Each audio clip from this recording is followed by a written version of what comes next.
either as well, I should say.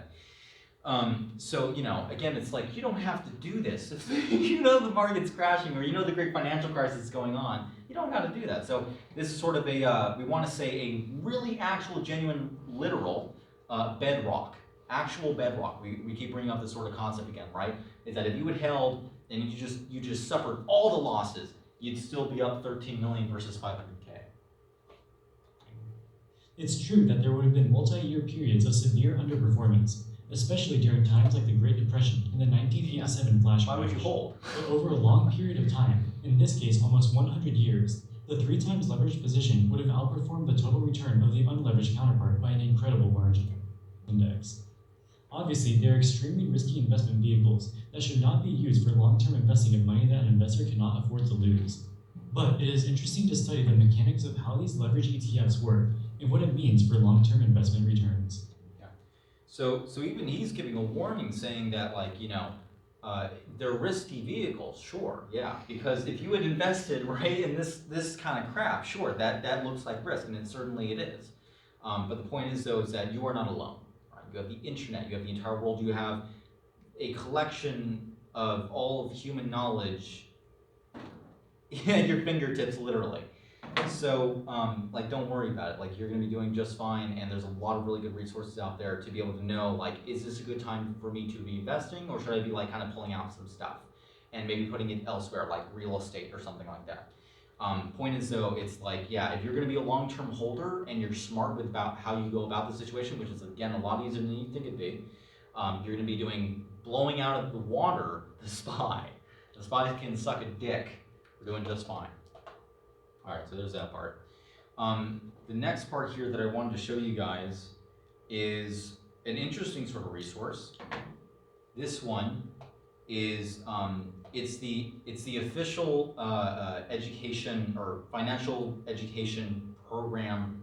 I'm thinking about their own phrasing for it, for the NCAA, which is the national something for something.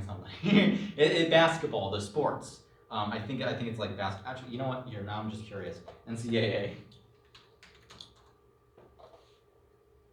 National Collegiate Athletic Association, yeah. So for, college sports and such. And so there's this website. So let me go ahead and just show you guys what it looks like really quickly. Bit of a fun game. I went through all of it. They've got some really good resources there. You guys can look through this, and I'll just show you a couple of different things that they've got here. Talking about, like, saving for emergencies, choosing a bank, good debt versus bad debt. So it really is. I mean, I'm no expert in financial literacy. Collectively speaking, there's a lot of information, but logically speaking, though, just from like what they were showing on a sort of a base logical level, it looks pretty legitimate to me. You guys can explore it for yourselves, and obviously don't ever take one resource to be the absolute say-all for everything. Explore options in different perspectives, but just to show you guys. So managing credit cards, budgeting. There's let's see here. What is this? Spending habits, bad debt versus better debt, getting a car. Choosing a bank, savings in case of emergency. So I can show you really quickly what one would be. So here, let's do the car one. Okay. She's saying that I can't find this car. I need a car. Need to go somewhere. Yada yada. She's trying to get to an internship. The buses are slow. Ubers are expensive. That sort of thing. And then there's this video, cuts her hair. She just gives me, the video is weird. She like gave her a horrible haircut and gave her bad advice. Anyways. I think I should get a car. So I think you need a car. Okay. She wants a Smackera X90. Yeah, sure. Like, car. It's got 6 cup holders. Ooh.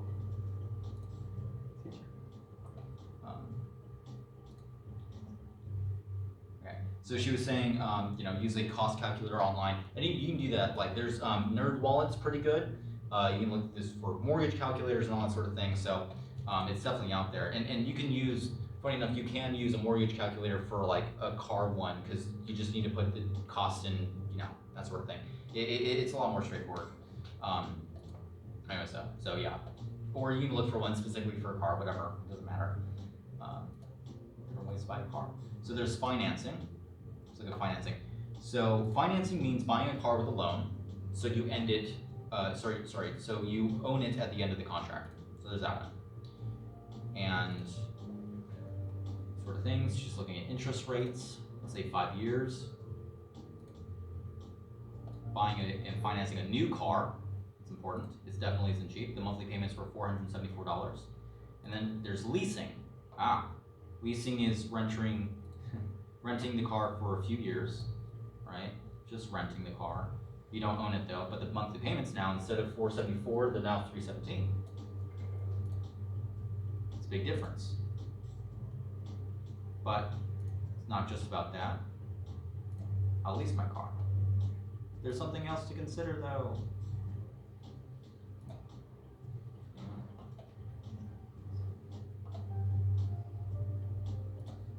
Oh my gosh. I was trying to speed through that. I didn't read all of it.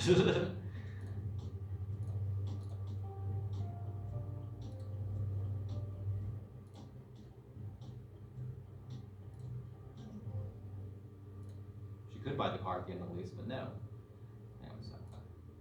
And now she's looking at used cars.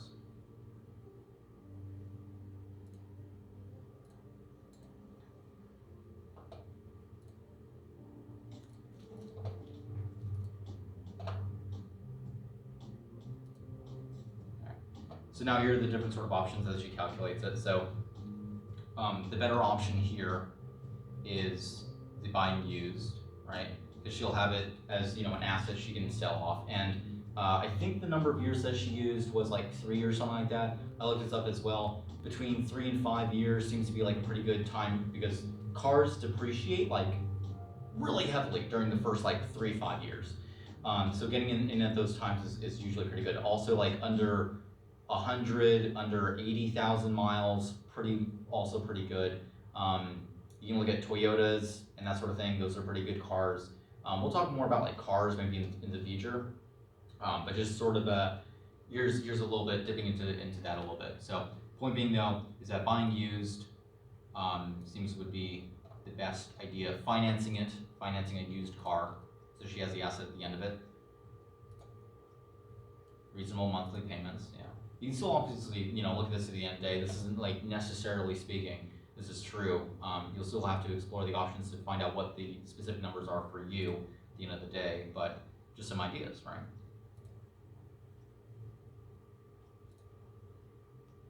Getting a car.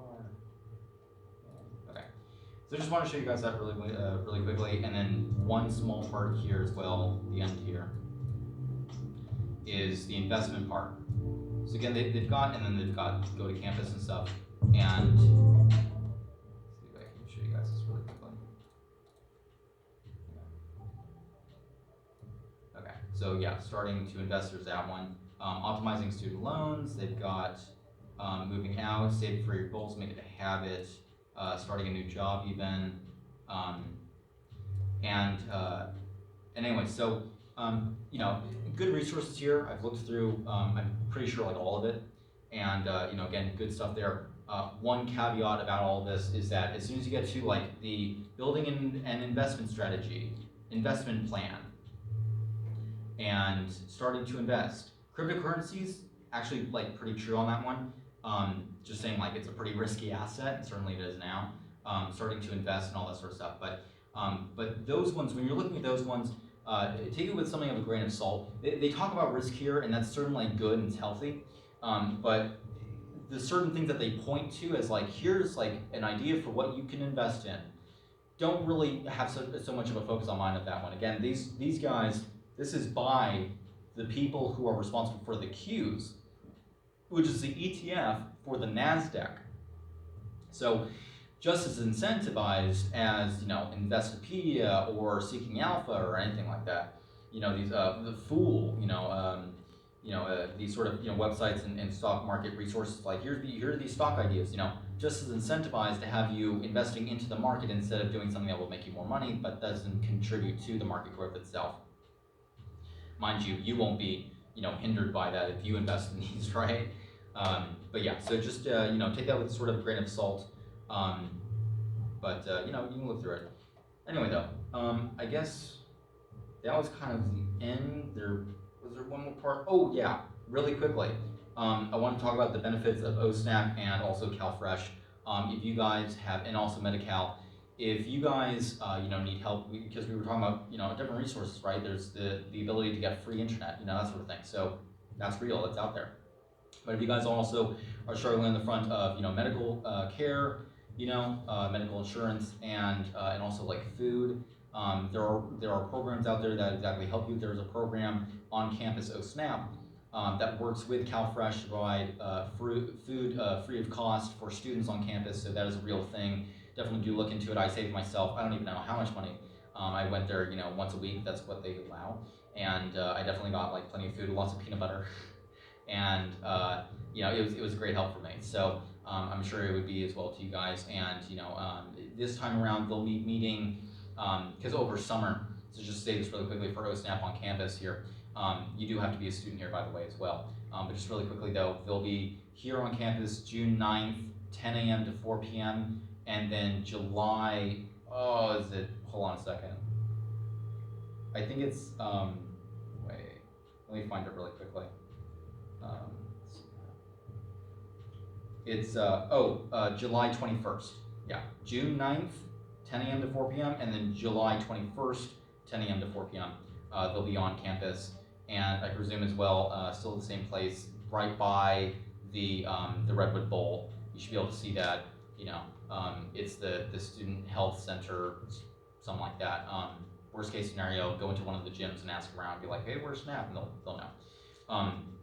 Anyway, though, that, and then CalFresh, Medi-Cal, pretty straightforward programs. You can look up, online or something like that. Hell, you as well can call, around on the campus there. Just look up, online, Cal Poly Humboldt, and see around, really sort of any of the resources. Someone, hell, even you can call the financial aid office. Someone will be like, yeah, I think I know where you should go, sort of thing. That's kind of really it though that I wanted to say to you guys. And best of luck. Getting good resources here. If you want to check it out, got the starting a new job. That was like freaking awesome for high school. Like, I wish I had this in my high school economics class. Yeah, no, I know. I'm sure we all do. All right, hopefully that was fun.